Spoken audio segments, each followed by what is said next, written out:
Maybe some of you have seen the chart of the performance that we have had, and there are two things I'll say about that. One is the performance is very good, but the other is very volatile. And therefore, that's another reason why, please, do your own due diligence and be very careful on making sure you do that.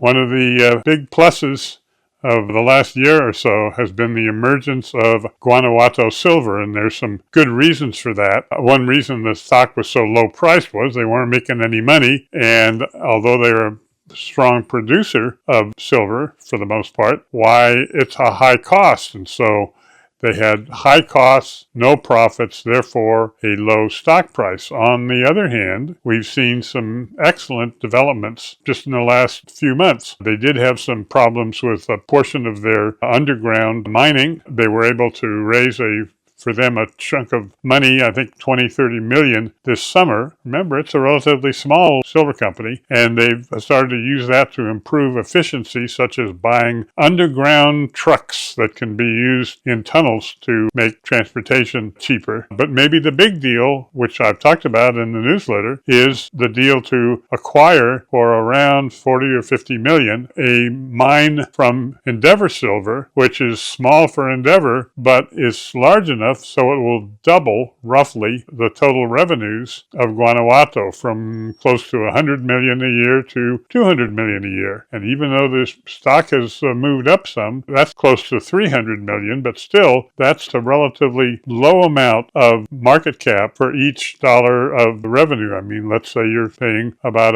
$1.50 per market cap for each dollar of revenue, which is very low. And they also are saying that the combination of the new mine with their current mines, because it's in the same exact portion of Mexico, can allow for significant efficiencies, particularly on the refining side, when rather than having 3 working refining mills, they have shut down, at least temporarily, one of them and increased the use of the other 2, which includes in part from the new mine, and there should be significant improvements in efficiency. But of course, the biggest reason to buy a Guanajuato, I think, is, as I say, since the revenues are low compared to the market cap, the substantial increase we've been seeing in the silver price will have a greater impact on Guanajuato. For sure, percentage-wise, they'll go from a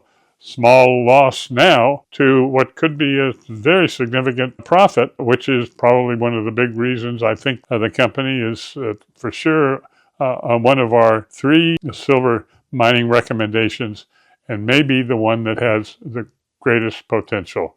So don't turn your eyes away from Guanajuato. I think it can be a good one. If you want a copy of my book, The Speculator's Mosaic, just check below, or it can also be bought on Amazon.